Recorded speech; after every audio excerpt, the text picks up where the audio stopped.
Hello students, welcome back to the class. Today we are going to discuss about the taxonomic classification system. ठीक है, सो classification system का meaning क्या है? आपने types of classification के बारे में सुना होगा कि 5 किंगडम क्लासिफिकेशन, 3 किंगडम क्लासिफिकेशन, ठीक है, इस तरह से। सो वो क्या है? Types of the classification. यहाँ पर हम क्या स्टडी करने वाले हैं? क्लासिफिकेशन सिस्टम की कौन सी सिस्टम के बेसिस पर क्लासिफिकेशन होता है, ठीक है, कौन से प्रोटोकॉल से क्लासिफिकेशन होता है, उसके लिए भी अलग अलग सिस्टम है। सो टैक्सोनॉमिक क्लासिफिकेशन सिस्टम के बारे में हम यहाँ पर डिस्कस करेंगे। There are many criteria on the basis of which the living organisms can be classified. Okay, living organism को क्लासिफाइड करने के लिए बहुत सारे ऐसे अलग अलग क्राइटेरिया है कि जिसके बेसिस पर हम लिविंग ऑर्गेनिजम्स का क्लासिफिकेशन कर सकते हैं। So the classification system should reflect, एक क्लासिफिकेशन सिस्टम कैसी होनी चाहिए? So it should reflect the relatedness. Okay, organisms जो अलग अलग ग्रुप में हमने क्लासिफाई किए हैं उन सबके बीच में क्या क्या सिमिलैरिटीज है, वो क्लासिफिकेशन सिस्टम ऐसी होनी चाहिए कि उसमें सिमिलैरिटीज क्लियरली हम देख सके। देन वेरिएंस, ओके, अलग अलग ग्रुप के जो ऑर्गेनिज्म है उनके बीच में क्या डिफरेंसेस है वो भी पता चलना चाहिए। And next is the evolutionary distance. Okay, evolutionary distance भी उसमें से क्लियर होना चाहिए। सो क्लासिफिकेशन सिस्टम के बेसिस पर ये सब रिफ्लेक्ट कर सकती है, ठीक है। रिलेटेडनेस, ऑर्गेनिजम्स के बीच में क्या क्या सिमिलैरिटीज है, क्या क्या डिसिमिलैरिटीज है, वो भी क्लासिफिकेशन सिस्टम रिफ्लेक्ट करता है, ठीक है। एंड इवोल्यूशनरी डिस्टेंस कितना है वो भी क्लासिफिकेशन सिस्टम के बेसिस पर हम पता कर सकते हैं। So the taxonomically relevant characteristics of the microorganisms are used to construct a classification system. Okay, taxonomically related जो कैरेक्टरिस्टिक्स है माइक्रो ऑर्गेनिज्म की, ओके, वो सब यूज होती है क्लासिफिकेशन सिस्टम को डेवलप करने के लिए, उसके कंस्ट्रक्शन के लिए। ओके, कोई भी क्लासिफिकेशन सिस्टम हमें बनानी है तो वहां पर हमें कैसी कैरेक्टरिस्टिक्स यूज करनी चाहिए कि जो टैक्सोनॉमिकली रिलेटेड हो, ओके, टैक्सोनॉमिक कैरेक्टरिस्टिक्स हो। Clear? Next, the natural classification. It is the most common classification. It groups organisms based on the similar characteristics and reflects the biological nature of the organism. Okay, natural classification क्या है कि it is a most common type of the classification. It groups the organism on basis of their similar characteristics. उनमें क्या क्या similar characteristics है उनके basis पर organisms को वो अलग अलग ग्रुप में डिवाइड करता है, क्लासिफाई करता है, ठीक है। And reflects the biological nature of organism. It also shows the nature of organism की उसका बायोलॉजिकल नेचर क्या है वो भी रिफ्लेक्ट करता है। So basically natural classification system में किसके बेसिस पर क्लासिफिकेशन होता है? Similar characteristics of the organism. Okay, characteristics के बेसिस पर क्लासिफिकेशन होगा एंड ऑर्गेनिज्म की जो बायोलॉजिकल नेचर जो है ऑर्गेनिज्म का वो भी क्लासिफिकेशन से पता चल सकता है। Okay, next, Linnaeus developed the first natural classification based on the anatomical characteristic. Okay, Linnaeus developed the first natural classification system. किसने डेवलप किया? लिनियस ने। ओके, किसके बेसिस पर? On the basis of their anatomical characteristics. Organism की anatomical यानी कि structure related, ठीक है, सरफेस रिलेटेड स्टडीज जो भी है उसे एनाटॉमिकल स्टडीज कहते हैं। सो एनाटॉमिकल कैरेक्टरिस्टिक्स यानी कि ऑर्गेनिज्म के स्ट्रक्चर में क्या क्या सिमिलैरिटीज है उसके बेसिस पर उसने ऑर्गेनिज्म को क्लासिफाई किया, ठीक है। So on the basis of their anatomical characteristics, so he developed the first natural classification. Okay, it was a great improvement जो इससे उससे पहले जो क्लासिफिकेशन सिस्टम्स अवेलेबल थी उसके ऊपर ये बहुत बड़ा इम्प्रूवमेंट था, ठीक है। Because the knowledge of an organism position in this scheme provided the information about many of its properties. Okay, यहाँ पर इसने जो क्लासिफिकेशन किया है उसमें क्या है, कोई भी ग्रुप में कोई भी एक हम ऑर्गेनिज्म ले ले, ठीक है। ऑर्गेनिज्म की पोजीशन हमें पता है कि वो इस ऑर्डर में आता है, इस जीनस में है, इस स्पीसीज से बिलोंग करता है, तो उसके बेसिस पर हमें उसके बारे में बहुत सारी प्रॉपर्टीज पता चल सकती है, ठीक है। सो knowledge of an organism position in the scheme, classification scheme जो है, क्लासिफिकेशन जो पूरा का पूरा हुआ है उसमें ऑर्गेनिज्म की क्या पोजीशन है, उसके ऊपर से क्या क्या इंफॉर्मेशन मिल सकती है। So it provide the information about the many of its properties. So उसकी पोजीशन के ऊपर से हम उसकी प्रॉपर्टीज के बारे में भी अज्यूम कर सकते हैं। ये ऑर्गेनिज्म इस फैमिली से बिलोंग करता है तो उसमें ये कैरेक्टरिस्टिक्स होगी। Okay, next for example the classification of humans as the mammals. Okay, human को अगर हम क्लासिफाई करें वो किस ग्रुप में आता है, मेमल्स में। ओके, मेमल्स में ह्यूमन का समावेश होता है। So it denotes that they have hair. Okay, mammals में आता है, इसका मीनिंग क्या है कि मेमल्स की जो कैरेक्टरिस्टिक्स है कॉमन, वो हम ह्यूमन के लिए भी अज्यूम कर सकते हैं, ठीक है, कि ह्यूमन के पास हेयर हो गया, ठीक है। Then self regulating body temperature. Okay, human के पास सेल्फ रेगुलेटिंग बॉडी टेम्परेचर होगा कि बॉडी के अंदर से ही टेम्परेचर इंक्रीज भी हो सकता है और डिक्रीज भी हो सकता है। So self regulating body temperature plus milk producing mammary glands in female. Okay, female में मिल्क प्रोड्यूसिंग मेमरी ग्लैंड्स भी प्रेजेंट होगी। सो बेसिकली मेमल्स के अंदर जो भी एनिमल आता है, जो भी आता है, ठीक है, उसमें ये सारी कैरेक्टरिस्टिक्स तो होगी।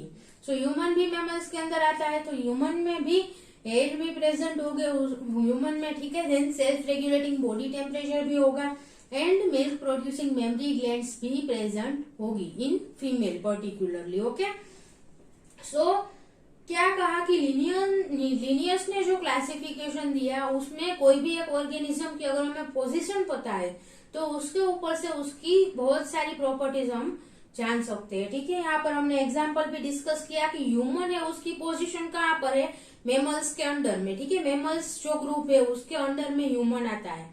सो ह्यूमन में बेसिकली ये कैरेक्टरिस्टिक्स तो प्रेजेंट होगी।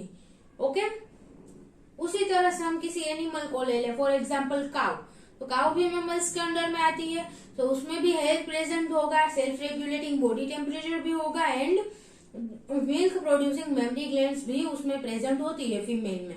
Okay, so this is the very improved classification system. Okay, now there are the two general ways in which the classification system can be constructed. कोई भी classification system बनानी है तो हम दो अलग अलग वे से कंस्ट्रक्ट कर सकते हैं, ठीक है। So first is the phenetic classification, okay, and the second is the phylogenetic classification. Phenetic classification क्या है? It is mainly based on the present day characteristics of the organisms to be classified. Okay, यहाँ पर क्या याद रखना है? Present day characteristics. जब भी हमें क्लासिफिकेशन करना है, फॉर एग्जाम्पल अगर हमें अभी क्लासिफिकेशन करना है तो जो भी ऑर्गेनिजम्स अवेलेबल है उनकी कैरेक्टरिस्टिक्स चेक करनी है, ठीक है, और उन सब कैरेक्टरिस्टिक्स के पर से हमें क्लासिफिकेशन अगर करते हैं, so it is known as the phenetic classification. Okay, कि उस ऑर्गेनिज्म में क्या क्या कैरेक्टरिस्टिक्स प्रेजेंट है क्लासिफिकेशन के टाइम पर, उसके बेसिस पर उसको क्लासिफाई करना है, ठीक है। So it is mainly based on the present day characteristics of organisms to be classified. Okay, clear? Next is the phylogenetic classification. It is mainly based on the evolutionary distance and relatedness of organisms to be classified. Phylogenetic classification mainly किसके ऊपर depend करता है?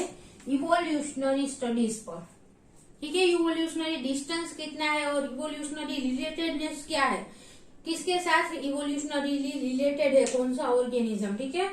सो इन सब के basis पर ये classification होता है कि कौन सा ऑर्गेनिज्म का एंसेस्टर कौन सा है, ठीक है, वो किसमें से डेवलप हुआ है, किसमें से डिफ्रेंशिएट हुआ है, ये सब इवोल्यूशनरी स्टडीज करके उसके बेसिस पर से ये क्लासिफिकेशन होता है, ठीक है। So it is known as the phylogenetic classification. उसमें ऑर्गेनिज्म की कैरेक्टरिस्टिक्स के बारे में कोई स्टडी नहीं की जाएगी, ठीक है, सिर्फ इवोल्यूशनरी स्टडीज की जाएगी कि कौन से ऑर्गेनिज्म के साथ इवोल्यूशनरीली रिलेटेड है, किनके पेरेंट्स सेम है, ठीक है, और कौन से ऑर्गेनिज्म में से सभी डेवलप होकर डिफरेंशिएट हुए हैं. सो mainly based on the evolutionary distance and relatedness of the organisms to be classified. The next is the computers may be used to analyze the data for the production of the phonetic classification. Phonetic classification किसके basis पर है कि यहाँ पर present day में organism के क्या क्या कैरेक्टरिस्टिक्स प्रेजेंट है, ठीक है. So there are so many organisms available on this earth and plus एक ऑर्गेनिज्म में भी बहुत सारी कैरेक्टरिस्टिक्स प्रेजेंट होती है. तो इतने सारे ऑर्गेनिज्म की इतनी सारी कैरेक्टरिस्टिक्स को कंपेयर करना मैन्युअली पॉसिबल नहीं है, ठीक है. सो कंप्यूटर्स की मदद से ये पूरा का पूरा डेटा एनालाइज होता है. Okay, so computers are very necessary for the production of the phenetic classification, क्योंकि समझ में आया कि अर्थ पर बहुत सारे ऑर्गेनिजम्स अवेलेबल है और उन सब में भी बहुत सारी कैरेक्टरिस्टिक्स होगी, ठीक है. फॉर एग्जाम्पल अगर ह्यूमन को ले ले तो उनका hair colour, nails, then skin colour, okay, सभी में बहुत सारी आई कलर, हाइट, वेट, सब बहुत सारी कैरेक्टरिस्टिक्स देखने को मिलती है अलग अलग, ठीक है. सो उसके बेसिस पर हम जो डेटा जनरेट होता है वो बहुत बड़ा होगा. सो मैन्युअली उसे कंपेयर करना it is not possible, okay, और वेरी हार्ड. सो कंप्यूटर्स में be used to analyse the data for the production of the phenetic classification and this process is known as the numerical taxonomy. Computers की मदद से जो phenetic classification का data generate होता है उस process को क्या कहते हैं, न्यूमेरिकल टैक्सोनॉमी, कि जो भी डेटा है उसको कंप्यूटर में स्टोर करके उसमें से क्लासिफिकेशन करना, ठीक है. So this process is known as the numerical taxonomy. Now the first classification type is the phenetic classification, okay, on the basis of which we can construct the classification system. So phonetic classification क्या है, it is mainly based on the present day characteristics of the organisms to be classified. okay, ये हमने आगे discuss किया कि organism की क्या क्या कैरेक्टरिस्टिक्स है उसके बेसिस पर ये क्लासिफिकेशन होता है. okay, so here the many taxonomists maintain that the most natural classification is the one with greatest information content और predictive value. ठीक है, जो बेस्ट क्लासिफिकेशन सिस्टम है और मोस्ट नेचुरल क्लासिफिकेशन सिस्टम है वो कौन सी है कि ऐसा क्लासिफिकेशन होना चाहिए कि जिसके पास ग्रेटेस्ट इंफॉर्मेशन कंटेंट यानी कि सबसे ज्यादा इंफॉर्मेशन होनी चाहिए, ओके, एंड और द प्रेडिक्टिव वैल्यू कि कोई भी ऑर्गेनिज्म किसी क्लास से बिलोंग करता है तो हम उसके ऊपर से उसकी कैरेक्टरिस्टिक्स भी प्रेडिक्ट कर सकते हैं, ऐसी क्लासिफिकेशन होनी चाहिए. Okay, so it has great predictive value and greatest information content होना चाहिए. सो ऐसा जो क्लासिफिकेशन है it would be the most natural classification. Okay, a good classification should bring order to biological diversity and may even clarify the function of morphological structure. Good classification system किसे कहते हैं कि bring order to microbiological diversity, ठीक है, जो भी diversity available है उन सब को ऑर्डरली अरेंज करना चाहिए, ठीक है, क्लासिफिकेशन में, and may even clarify the function of the morphological structure कि हम मॉर्फोलॉजिकल स्ट्रक्चर है जिस भी ऑर्गेनिज्म के पास तो उसका फंक्शन क्या है उसको भी वो क्लैरिफाई करना चाहिए, ठीक है. सो गुड क्लासिफिकेशन सिस्टम क्या क्या उसमें क्या क्या कैरेक्टरिस्टिक्स होनी चाहिए कि it bring order to the biological diversity. Okay, biological diversity जो भी अवेलेबल है उसको एक पर्टिकुलर ऑर्डर में अरेंज कर सकता है, ठीक है. ये क्लासिफिकेशन उन सबको एक पर्टिकुलर ऑर्डर में अरेंज करेगा एंड में even clarify function of the morphological structure कि ऑर्गेनिज्म के पास जो भी मॉर्फोलॉजिकल स्ट्रक्चर्स है उनका फंक्शन भी क्लेरिफाई करना चाहिए. Okay, for example if motility and flagella are always associated in particular microorganism, okay, अगर हम माइक्रो ऑर्गेनिज्म को कैरेक्टराइज कर रहे हैं, क्लासीफाई कर रहे हैं, तो उसमें ऐसा है कि जो माइक्रो ऑर्गेनिज्म के पास मोटिलिटी है उसके पास फ्लैजेला भी है, ठीक है। So they both are the always associated in a particular micro organisms. So it is responsible to suppose that it is reasonable to suppose that flagella are involved in at least some type of the motility. ठीक है, यहाँ पर motility भी है, flagella भी present है, सभी micro organism में ऐसा कॉमन देखने को मिलता है. So we can assume that the flagella जो है वो माइक्रो ऑर्गेनिज्म की मोटिलिटी के लिए कुछ रिस्पॉन्सिबल है, ठीक है, उसमें कुछ पार्टिसिपेट करता है फ्लैजेला. सो कि उसकी जो कैरेक्टरिस्टिक्स है उसके ऊपर से हम उसका फंक्शन भी पता कर सकते हैं, उनकी मॉर्फोलॉजिकल जो स्ट्रक्चर है उसको उसके फंक्शन के साथ हम जो कंपेयर कर सकते हैं क्लासिफिकेशन सिस्टम में. Okay, when viewed in this way the best natural classification system में be the phenetic classification. Okay, अगर हम इस तरह से देखें कि जो ऑर्गेनिज्म के फंक्शन है, उनका स्ट्रक्चर्स है, उन सब को फिनेटिक क्लासिफिकेशन में हम इजीली समझ सकते हैं, ठीक है. So it would be the best natural classification system, phenetic classification system. Okay, one that groups organisms together based on the mutual similarities of their phenotypic characteristics. Okay, उसकी जो characteristics है, उसका स्ट्रक्चर है, उनके बेसिस पर phenetic classification में उसका classification हो रहा है, ठीक है. So it would be the best natural classification अगर हम इस तरह से देखें तो. Although the phonetic studies can reveal the possible evolutionary relationship, they are not dependent on the phylogenetic analysis. Phenetic classification की फिनेटिक स्टडीज के ऊपर से हमें इवोल्यूशनरी रिलेशनशिप भी पता चल सकती है, ठीक है, कि इन सब में मॉर्फोलॉजिकल स्ट्रक्चर सेम है, उनका फंक्शन भी सेम है, तो ये इसमें से इवॉल्व हुआ हो सकता है, ठीक है. फॉर एग्जाम्पल मंकीज में 2 हाथ होते, 2 पैर होते हैं, ठीक है, उस प्रकार का स्ट्रक्चर है हमारी तरह. सो हम मंकी में से इवॉल्व हुए ऐसा हम कह सकते हैं on the basis of their morphological characteristics. Okay, so phenetic classification में हम इवोल्यूशनरी रिलेशनशिप भी उसके ऊपर से पता चल सकता है, but they are not dependent on the phylogenetic analysis. इसमें कोई भी फाइलोजेनेटिक एनालिसिस नहीं हुआ है, ठीक है, सिर्फ जो इसकी कैरेक्टरिस्टिक्स है उसके ऊपर से ही हमने प्रेडिक्ट किया है इवोल्यूशनरी रिलेशनशिप को भी. They compare many traits without assuming that any features are more phylogenetically important than others. That is, the unweighted traits are employed in estimating the general similarity. Okay, यहाँ पर क्या हो रहा है, phenetic classification compare the many traits. Okay, बहुत सारी characteristics यहाँ पर कंपेयर होगी without assuming that any features are more phylogenetically important than other. Okay, कोई भी एक कैरेक्टरिस्टिक है जो फाइलोजेनेटिकली ज़्यादा इम्पोर्टेंट है, दूसरी फाइलोजेनेटिकली इम्पोर्टेंट नहीं है, ऐसा अज्यूम किए बिना ही सारी की सारी कैरेक्टरिस्टिक्स को यहाँ पर स्टडी किया जाएगा, कंपेयर किया जाएगा, ठीक है, कौन सी इम्पोर्टेंट है कौन सी नहीं है, ये कुछ सोचना नहीं है. That is the unweighted traits are employed in estimating the general similarities.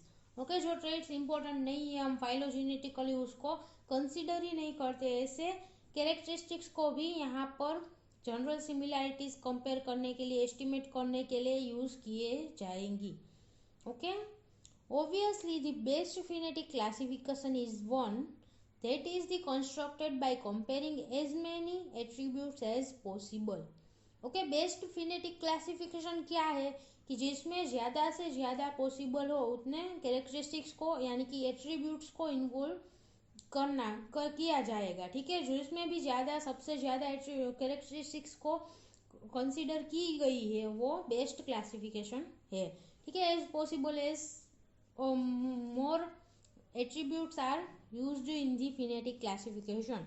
Attributes का मीनिंग है कैरेक्टरिस्टिक, यहाँ पर हम जो कह रहे हैं उसे एट्रीब्यूट्स कहा जाता है, ठीक है. एक पर्टिकुलर कैरेक्टरिस्टिक ले ले, फॉर एग्जांपल ह्यूमन में skin colour, so skin colour is known as the attribute. Okay, तो इस प्रकार से जिसमें ज़्यादा कैरेक्टरिस्टिक्स को स्टडी किया गया है, कंपेयर किया गया है, वो फिनेटिक क्लासिफिकेशन बेस्ट है। Okay, organisms sharing many characteristics make up a single group or taxon। Okay, और यहाँ पर हम कैरेक्टरिस्टिक्स स्टडीज कर रहे हैं।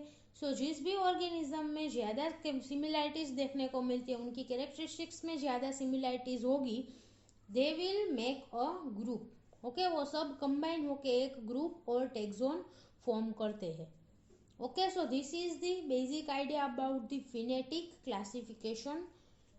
कि फिनेटिक क्लासिफिकेशन में क्या होता है बेसिकली, कि ऑर्गेनिज्म की कैरेक्टरिस्टिक्स को ही स्टडी करना है। ठीक है, जितनी भी अवेलेबल है उन सब कैरेक्टरिस्टिक्स के बारे में यहाँ पर स्टडी करना है, फिर उन सब को कंपेयर करना है एक दूसरे के साथ, और उसके बेसिस पर ऑर्गेनिजम्स को अलग अलग ग्रुप में क्लासीफाई करना है।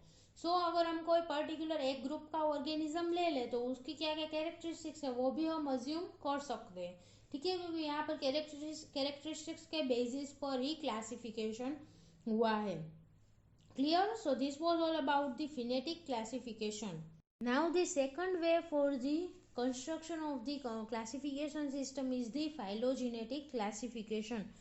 ओके, यहाँ पर क्या हो रहा है कि फाइलोजेनेटिक यानी कि इवोल्यूशनरी बेसिस पर, इवोल्यूशनरी सिमिलैरिटीज एंड डिफरेंसेस, उसके बेसिस पर क्लासिफिकेशन होगा। ठीक है, following the publication in 1859 of Darwin's On the Origin of Species, biologists began trying to develop the phylogenetic or phyletic classification system। Okay, यहाँ पर सबसे पहले किसने फाइलोजेनेटिक क्लासिफिकेशन किया था? डार्विन ने। ठीक है, उसने on the origin of species ऐसा पब्लिकेशन रिलीज किया था। उसके बेसिस पर बायोलॉजिस्ट ने आगे ट्राई करना स्टार्ट किया कि नई नई how to develop the phylogenetic और phyletic classification system. These are the systems based on the evolutionary relationships rather than the general resemblance। Okay, यहाँ पर क्लासिफिकेशन किसके बेसिस पर हो रहा है? On the basis of evolutionary relationship. Okay, rather than the general resemblance, यानी कि general characteristics जो है, जनरल सिमिलैरिटीज डिसिमिलैरिटीज, उसके बेसिस पर नहीं हो रहा है। ठीक है, कैरेक्टरिस्टिक्स के बेसिस पर नहीं होगा। इवोल्यूशनरी रिलेशनशिप क्या है उसके बेसिस पर क्लासिफिकेशन होगा। The term phylogeny means, phylon का मीनिंग क्या है? रेस और ट्राइब। ओके, कोई पर्टिकुलर रेस यानी कि हम क्या कहते हैं, one type of the species, species को रेस में इन्वॉल्व किया जा सकता है। So race and genesis means generation और ओरिजिन। सो अलग अलग जो भी ऑर्गेनिजम्स जनरेट हुए हैं वो किस प्रकार जनरेट हुए हैं, इसका ये हम फाइलोजेनी में स्टडी करते हैं। ठीक है, so the term phylogeny refers to the evolutionary development of the species. Phylogeny में क्या स्टडी होगी, वो किसे रिफर करता है? It refers to the evolutionary development. Okay, evolutionary यानी कि कौन से ऑर्गेनिज्म में से सारे के सारे स्पीसीज जनरेट हुए हैं।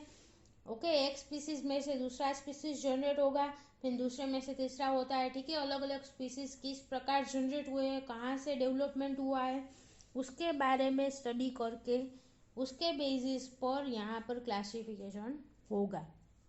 सो phylogeny means evolutionary development of all the species. Clear? Phylogeny का मीनिंग याद रखना है। ठीक है, then this has proven difficult for the prokaryotes and other micro organisms. अभी यहाँ पर इवोल्यूशनरी स्टडीज करनी है हम, बट माइक्रो ऑर्गेनिजम्स है, प्रोकैरियोट्स है, उनकी इवोल्यूशनरी स्टडीज हम किस प्रकार कर सकते हैं? उसका स्ट्रक्चर भी एक तो छोटा सा होगा। ठीक है, एंड उसमें सिमिलैरिटी इवोल्यूशनरी बेसिस पर उसका स्टडीज करने के लिए हमें क्या चाहिए? उसका कुछ हमें इवोल्यूशनरी बेसिस चाहिए। ठीक है, for example primarily because of the lack of the good fossil records. Okay, बाकी के जो ऑर्गेनिज्म है उनका जो इवोल्यूशनरी स्टडी हम किसके बेसिस पर करते हैं? फॉसिल रिकॉर्ड्स पर। ठीक है, कि उसमें क्या क्या अवशेष अवेलेबल है और कोई ऐसा उसका स्ट्रक्चर प्रेजेंट होगा कि जिसके बेसिस पर हम कह सकते हैं कि ये इसमें से इवोल्व हुआ है। ठीक है, सो प्रोकैरियोट्स और माइक्रो ऑर्गेनिज्म में ये कोई गुड फॉसिल रिकॉर्ड प्रेजेंट नहीं है। So it is very difficult to classify the prokaryotes and microorganisms on the basis of this type of the characteristics, okay, और इवोल्यूशनरी बेसिस पर उसको क्लासीफाई करना डिफिकल्ट है। कैरेक्टरिस्टिक्स पर से क्लासीफाई कर सकते हैं इजीली माइक्रो ऑर्गेनिजम्स को भी हम। So phenetic classification microorganism का इजीली हो सकता है कि कौन सा stain, okay, gram positive gram negative हम क्लासीफाई कर सकते हैं। देन उसके शेप के ऊपर से भी अलग अलग क्लासिफिकेशन हो सकता है। देन फ्लैजेला प्रेजेंट है या नहीं, ठीक है, ऐसी बहुत सारी माइक्रो ऑर्गेनिज्म की कैरेक्टरिस्टिक्स है जिसके बेसिस पर हम फिनेटिक क्लासिफिकेशन कर सकते हैं, okay. But phylogenetic classification is very difficult at that time. But the direct comparison of the genetic material and gene products such as the RNA, proteins overcome the many of these problems. Okay, यहाँ पर कोई हमें record नहीं है evolutionary, but RNA के basis पर, ठीक है, आरएनए की स्टडी पर से और आरएनए की कंपैरिजन के पर से हम इवोल्यूशनरी स्टडीज कर सकते हैं। सो आरएनए कंपैरिजन की मेथड्स डेवलप हुई, ठीक है, उसके बाद ये सब इजी हो जाता है, ठीक है। तो direct comparison of genetic material and gene products, genetic material यानी कि आरएनए डीएनए उसको भी कंपेयर करना है, एंड जीन प्रोडक्ट्स यानी कि जो प्रोटीन माइक्रो ऑर्गेनिज्म के अंदर कौन कौन से प्रोटीन्स प्रेजेंट है उसको भी हम कंपेयर कर सकते हैं, ठीक है। सो इसकी स्टडीज पर से हम ये जो प्रॉब्लम थी कि हमारे पास कोई ऐसे प्रूफ नहीं है कि जिसके बेसिस पर हम कह सके कि ये स्पीसीज इसमें से इवोल्व हुआ है, ठीक है, इवोल्यूशनरी बेसिस के लिए हमारे पास कोई नहीं था, कोई रेफरेंस नहीं था, ठीक है। सो आरएनए एनालिसिस और प्रोटीन एनालिसिस के ऊपर से हम ये सब प्रॉब्लम को ओवरकम कर सकते हैं, ठीक है। सो फाइलोजेनेटिक क्लासिफिकेशन भी इजी हो गया आफ्टर दी आरएनए एनालिसिस की जो मेथड्स डेवलप हुई, ठीक है, आरआरएनए एनालिसिस कर सकते हैं। सो उसके बेसिस पर हम इजीली फाइलोजेनेटिक क्लासिफिकेशन भी कर सकते हैं nowadays, okay. So this was all about the phylogenetic classification. हमने दो क्लासिफिकेशन सिस्टम को डेवलप करने के वेज के बारे में डिस्कस किया कि one way is the phenetic classification, जिसमें हम माइक्रो ऑर्गेनिज्म की प्रेजेंट डे कैरेक्टरिस्टिक्स के बेसिस पर माइक्रो ऑर्गेनिज्म को क्लासिफाई करते हैं, और नॉट ओनली माइक्रो ऑर्गेनिज्म, सारे के सारे ऑर्गेनिजम्स को हम क्लासिफाई कर सकते हैं। And the second way is the phylogenetic classification, जिसमें हम इवोल्यूशनरी बेसिस पर माइक्रो ऑर्गेनिज्म को क्लासिफाई करेंगे, ठीक है।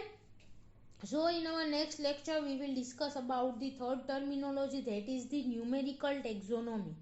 न्यूमेरिकल टेक्सोनॉमी के बारे में हम अगले लेक्चर में डिस्कस करेंगे, ठीक है। So thank you so much students for watching this video, and if you have any doubt then please ask in the comment box. Thank you.